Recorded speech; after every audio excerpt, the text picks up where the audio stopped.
world, which is called the demiurge, from the God who is spirit and would have nothing to do with the created world. Ya, ada ajaran Gnostik yang umum mengajarkan bahwa Allah yang menciptakan dunia materi ini, yaitu yang disebut dengan demiurge, itu berbeda dengan Allah yang merupakan roh. One of the sad things about Dan Brown is that he thinks Gnosticism is more helpful for women in the church than regular Christianity. Dan rupanya Dan Brown berpikir kalau ajaran Gnostik ini akan lebih menolong posisi perempuan di gereja daripada bentuk kekristenan yang sudah kita kenal. The truth is that Gnosticism was more ascetical and patriarchal than early Christianity itself. Ya, padahal Gnostisisme itu lebih bersifat asketis, yaitu bersifat penyangkalan diri, bertarak, ya, dan sebenarnya lebih bersifat patriarkal daripada kekristenan kuno. So the truth of the matter about this as well is that if you are a woman in the church, don't look to Gnostic texts to help you. Jadi kalau kita, ya ini perempuan, ini khususnya untuk perempuan, jangan pikir dengan baca teks-teks Gnostik kita akan tertolong di dalam konteks gereja. Let me give you a quotation from the so-called earliest Gnostic gospel, the Gospel of Thomas. Ya, mari kita perhatikan satu kutipan dari Injil Thomas, salah satu. Well, the Gospel of Thomas has a saying where it says that in order for a woman to be saved, God has to transform her into a male. Ya, jadi salah satu yang tertulis di dalam Injil Thomas adalah kalau seorang perempuan ingin diselamatkan, salah satu yang harus dilakukan oleh Tuhan adalah gendernya sendiri harus ditransformasi gitu, jadi laki-laki. This is not very helpful, Ya, tentu saja ini sama sekali tidak menolong. to say the least. That's from the Gospel of Thomas, which is perhaps the earliest Do you Gnostic have the text. reference? You have the reference? No, not Okay. off Ya, the top of ya. my head. Di tangan saya ada, kalau mau suka baca yang liar-liar ada di sini. It's one of the sayings in the Gospel of Thomas. Ya. He says, "Let them make the female male, and then she will be saved." Ya, jadi biarlah yang perempuan diubah menjadi laki-laki supaya bisa diselamatkan. Wah, seperti Now apa you itu? see how odd this is compared to the creation theology in Genesis, which says that God made us male and female. Ya, lihat betapa berbedanya dan ganjil kalau dibandingkan dengan kisah penciptaan yang sudah kita kenal. Bahwa Allah menciptakan kita laki-laki dan perempuan. The main Gnostic texts, however, that are in the Da Vinci Code novel are the Gospel of Philip and the Gospel of Mary. Ya, sedangkan di dalam fiksi Da Vinci ada dua Injil Gnostik yang sering dia kutip, yaitu dari Injil Filipus dan Injil Mary.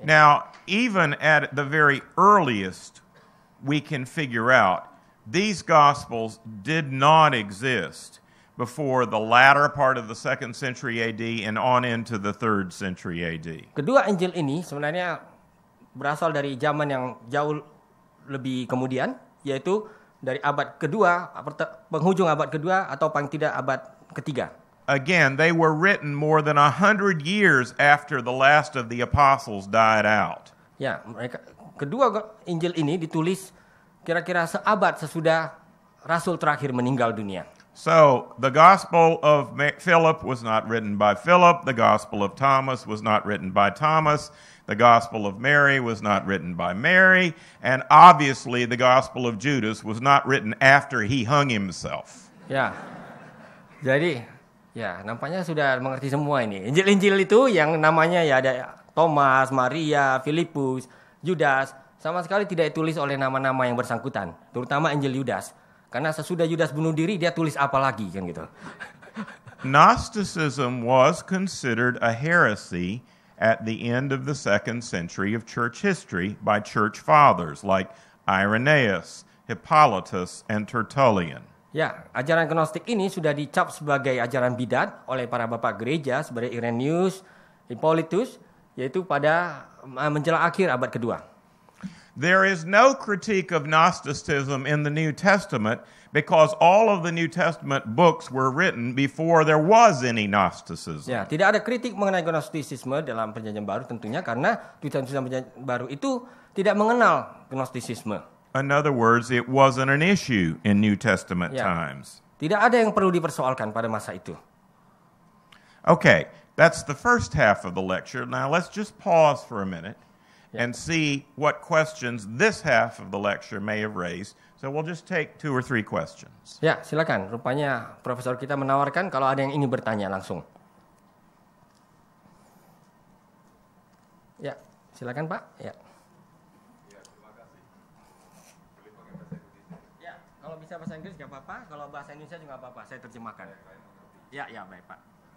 And why don't you repeat his question so everyone can hear it? Baik. Okay? Tadi dikatakan bahwa gnosticisme muncul pada abad kedua. Ya. Tapi kalau kita mengintip di Injil Yohanes, itu sebenarnya di situ Yohanes kita lihat sudah ada yang seperti gejala-gejala melawan gnostisisme. Karena terbukti kalau ajaran gnostik mengajarkan Yesus itu sebenarnya bukan tidak bertubuh Pak ya. Punya tubuh tapi tubuhnya nggak penting kan gitu. Ya, ternyata di dalam Injil Yohanes justru firman itu menjadi daging, sarx gitu ya. Ya. Well, he asked actually about the seeds of Gnosticism in The Gospel of John. It seems to anti-Gnostic. Has to do with whether the Gospel of John is already combating Gnosticism. Ya, apakah dalam Injil Yohanes kita sudah temukan suatu usaha untuk melawan gnostisisme? And my answer to that is no. There's a difference between Gnosticism and Docetism. Ya, harus kita bedakan rupanya gnostisisme dengan apa yang disebut sebagai doketisme.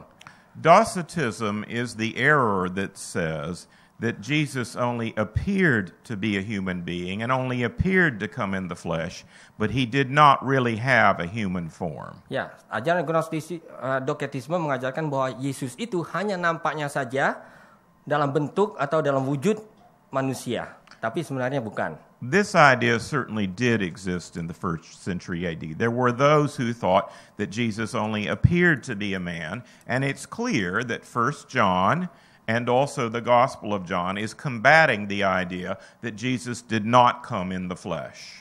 Ya, jadi memang ide-ide doketisme ini sudah ada di dalam Perjanjian Baru, dan itulah yang dilawan di dalam Injil Yohanes maupun dalam surat Yohanes, bahwa Yesus itu hanya nampak di dalam wujud manusia atau tubuh manusia, tapi sebenarnya tidak demikian. But while this idea can be found in later Gnosticism, it's not exclusive to Gnosticism at all.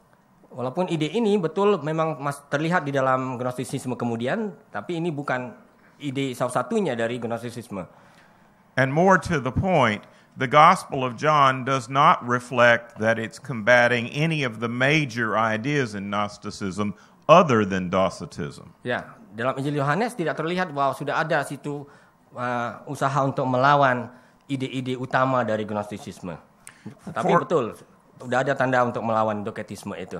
For example, it is very clear the Gospel of John is not attacking the idea that there were 2 gods, a God who created the material universe and a God who was spirit.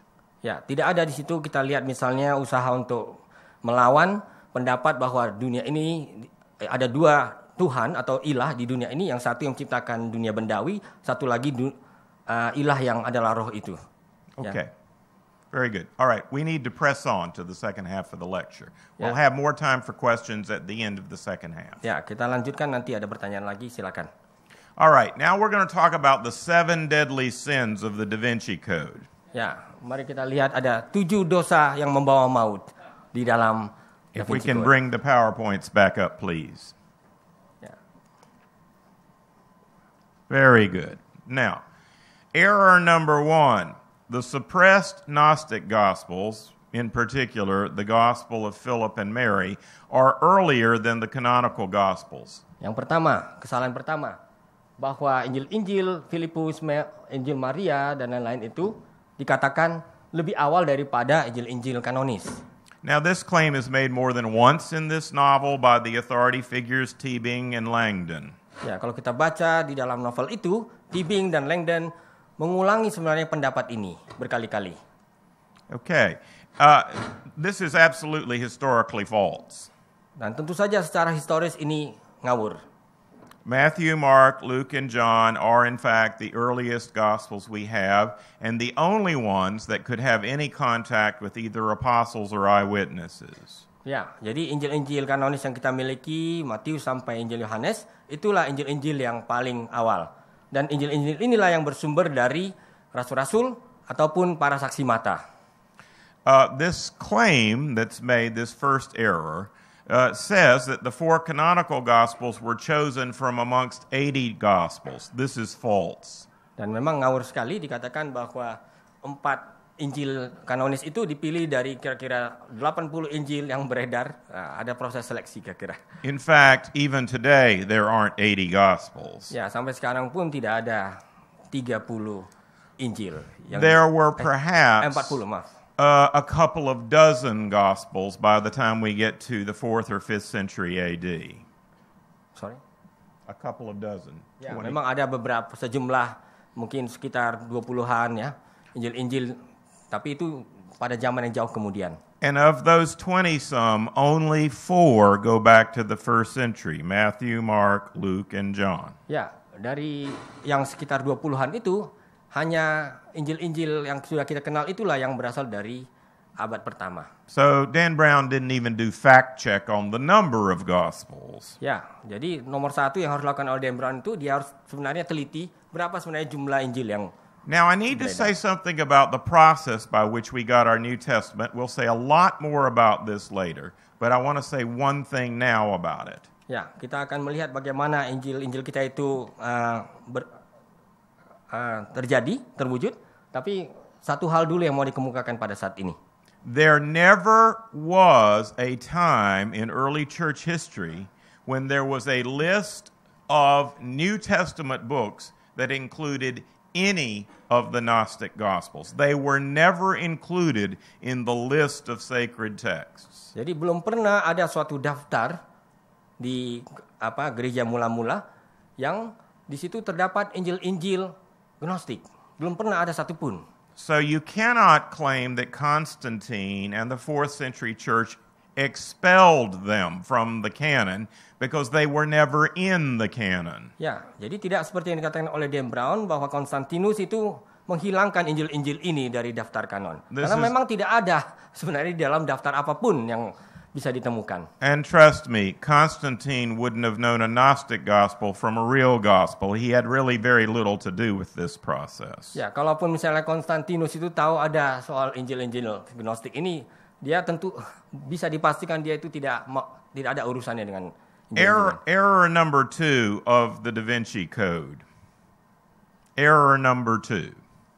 Ya. The Dead Sea Scrolls, along with the Nag Hammadi documents, including those Gnostic Gospels, are the earliest Christian records. Ya, kekeliruan nomor 2, yaitu naskah-naskah Laut Mati dan juga naskah-naskah Nag Hammadi itu adalah catatan-catatan kekristenan yang paling awal. Now, really, if you're a scholar or you know the history of Christianity, this is hilarious. Ya, tentu saja ini ngawur sekali kalau kita tahu sejarah kekristenan. The Dead Sea Scrolls were written by Jews, not Christians. Ya, naskah-naskah Qumran atau naskah Laut Mati itu ya ditulis orang Yahudi, bukan orang Kristen. There are no Christian books found at the Dead Sea. Tidak ada kitab Kristen yang ditemukan di dalam koleksi naskah-naskah Laut Mati. Therefore, they can't be the earliest Christian sources. Jadi tidak mungkin menjadi sumber kekristenan yang paling awal. Secondly, the Nag Hammadi texts all date from the 3rd and 4th century AD. Dan yang kedua adalah bahwa teks-teks atau naskah-naskah Nag Hammadi itu berasal dari abad ketiga dan keempat. Even their very earliest ones, there's no evidence they could have dated before the late 2nd century, with the possible exception of the Gospel of Thomas. Jadi yang paling awal pun dari koleksi Nag Hammadi ini, itu paling mungkin berasal dari penghujung abad kedua. Dan di situ tentunya termasuk Injil Thomas. Now, I have to tell you, when I've done this seminar around the world, there are so many people that have been sucked in by this novel and by outlandish claims about Gnostic gospel that when I tell them these are the historical facts, their reaction is, really?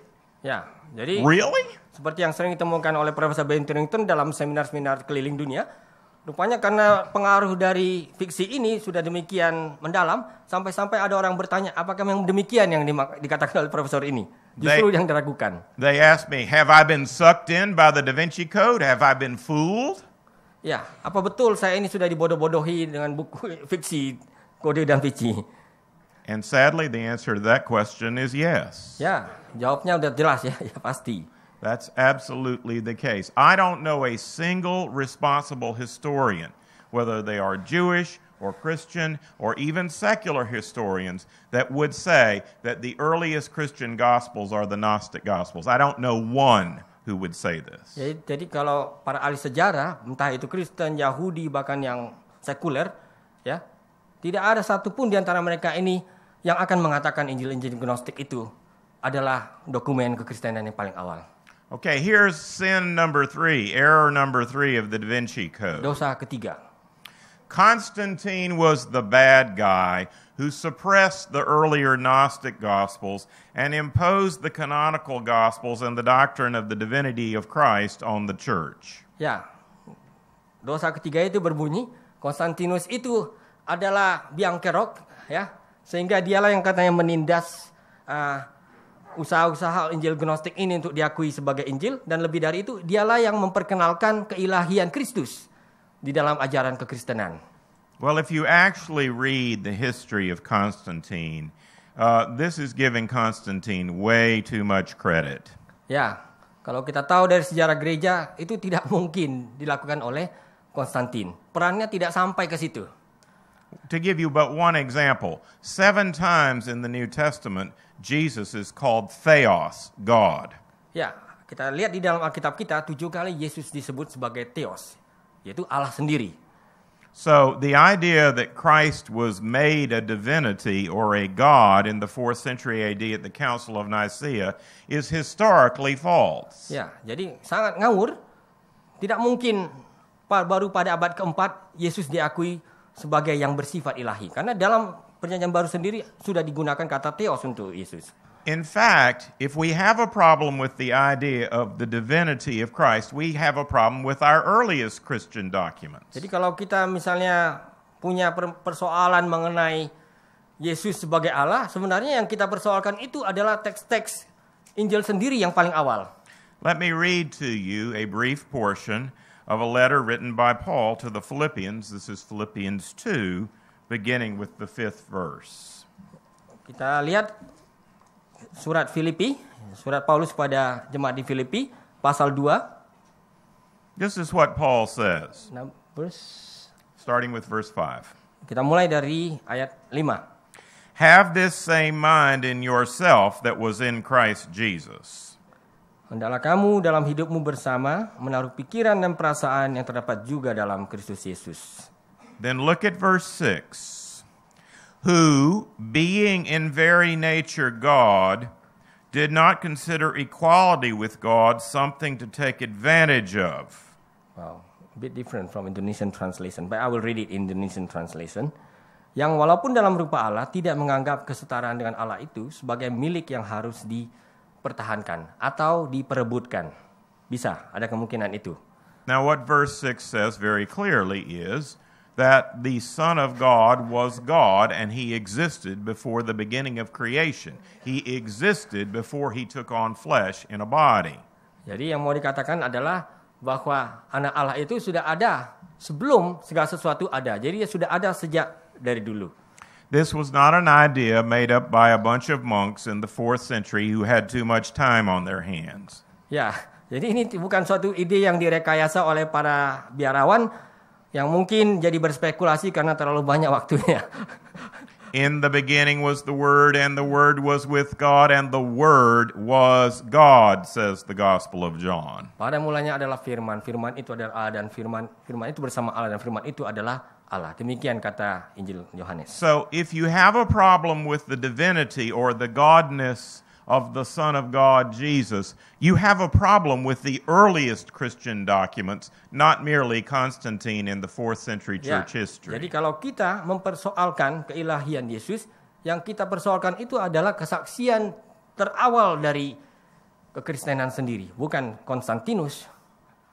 And well before the time of Constantine, already in the 2nd century, Matthew, Mark, Luke, and John were circulating together in one book form called a codex, probably as early as 125.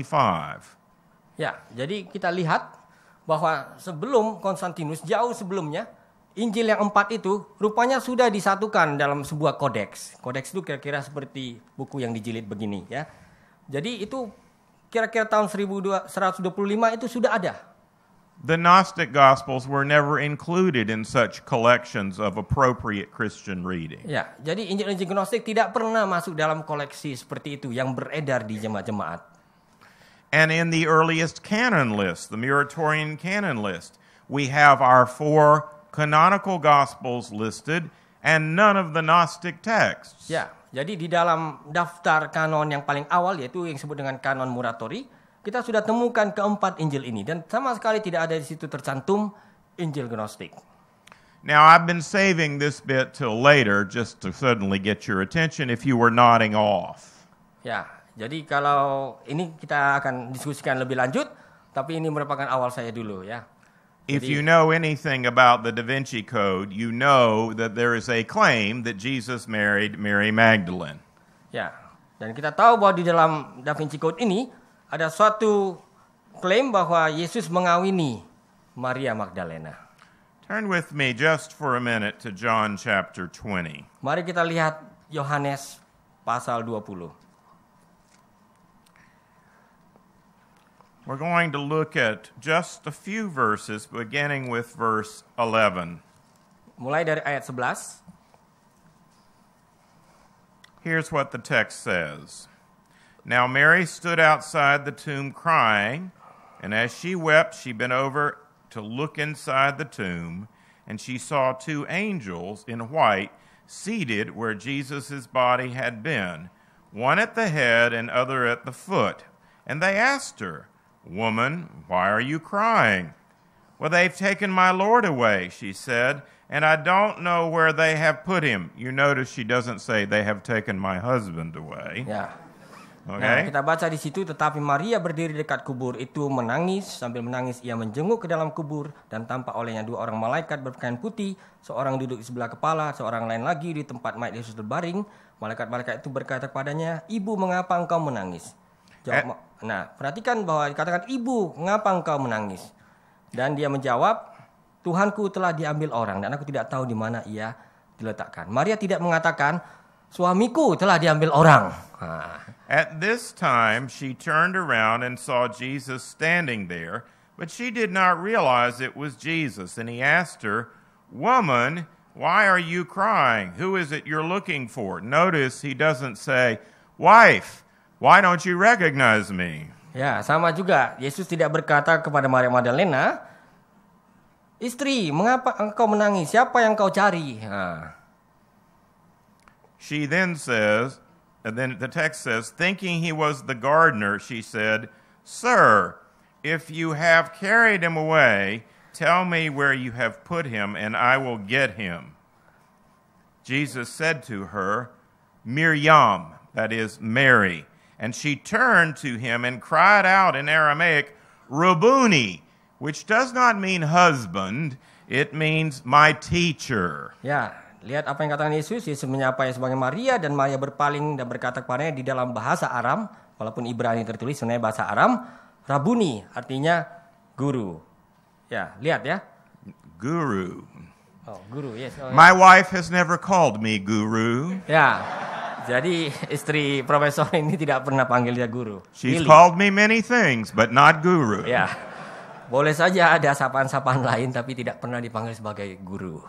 Now, the point is that the New Testament evidence we have suggests that there was no marital relationship between Jesus and Mary Magdalene. Ya, jadi teks-teks yang ada perjanjian baru menunjukkan tidak ada hubungan perkawinan antara Yesus dengan Maria Magdalena. So where does this idea come from? Ya, jadi dari mana ini ide-ide seperti ini? It comes from the Gospel of Mary and the Gospel of Philip. But here's the interesting bit.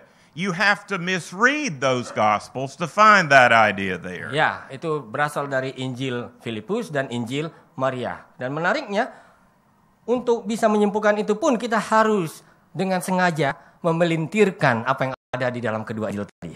Now let me remind you, the persons who wrote the Gospel of Philip were highly ascetical. They did not believe in marriage. Ya, jadi yang menulis Injil Filipus itu adalah orang yang sangat percaya kepada asketisme. Jadi mereka tidak akan mempromosikan hubungan perkawinan.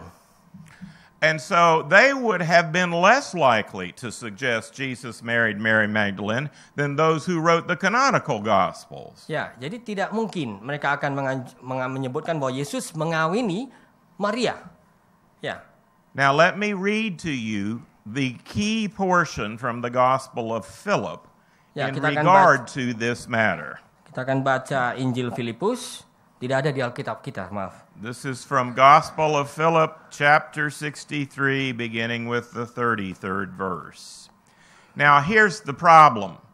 The manuscript itself was full of holes. Ya, jadi teks yang kita baca ini persoalan utamanya adalah soal tekstual. Jadi ada banyak lubang di dalam naskah yang kita miliki. Just like Dan Brown's theories. Oh, sama seperti teori Dan Brown, banyak lubangnya. Here's what it says. And the companion of the ...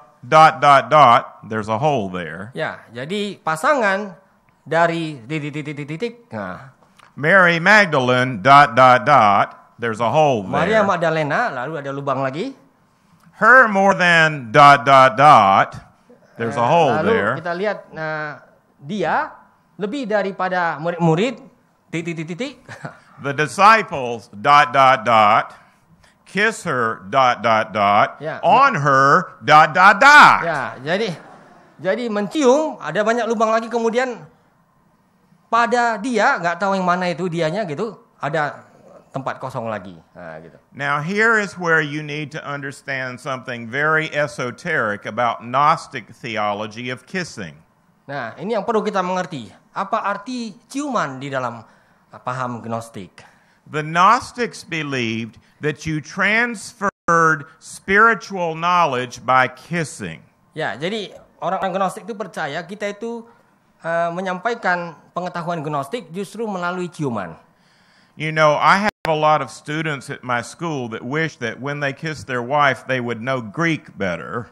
Ya, jadi bisa saja murid-murid Bapak ini. It just doesn't work that way. Ya, bayangkan itu sama dengan orang kalau mencium istrinya atau suaminya, langsung terjadi transfer pengetahuan bahasa Yunani otomatis.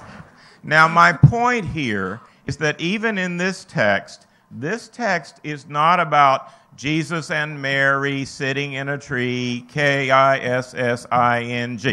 That's not what this text is about. Ya, ini bukan teks yang mengenai Yesus dan Mary pasang-pasangan lagi berasi-asi di bawah sebuah pohon dan seterusnya. Saya mencoba improvisasi.